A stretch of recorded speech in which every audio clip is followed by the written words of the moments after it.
আজকে ডিম বিরিয়ানিটা একটু অন্যরকম ভাবে করব। ডিমগুলো প্রেসারে ভালো করে সেদ্ধ করে নেব, আর সাথে মশলাও করে নেব।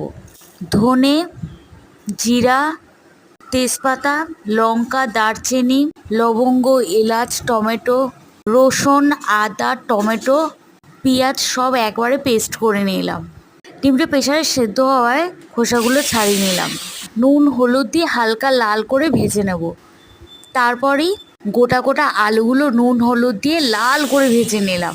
তেল কিন্তু একটু বেশি করেই দিয়ে ভেজেছি। লাল করে আলুগুলো ভাজা হয়ে গেলে ওর মধ্যেই মশলাগুলো দিয়ে আবার ভালো করে কষিয়ে নেবো। নুন হলুদ দিয়ে তেল বেরোনো অবধি রেখে দেবো। তারপরে ফুটন্ত গরম জল দিয়ে সামান্য চিনি দিয়ে নাড়িয়েই আজকে গোবিন্দভোগ চালের করবো বিরিয়ানি। তাই এবার জলটা যেই শুকিয়ে যাবে বিরিয়ানি মশলা দিয়ে ভালো করে নাড়িয়ে নেবো। 3টে ডিম গোটা আর 3টে ডিম হাফ হাফ করে কেটে নেবো। আবারও বিরিয়ানি মশলা দিয়ে দমে রেখে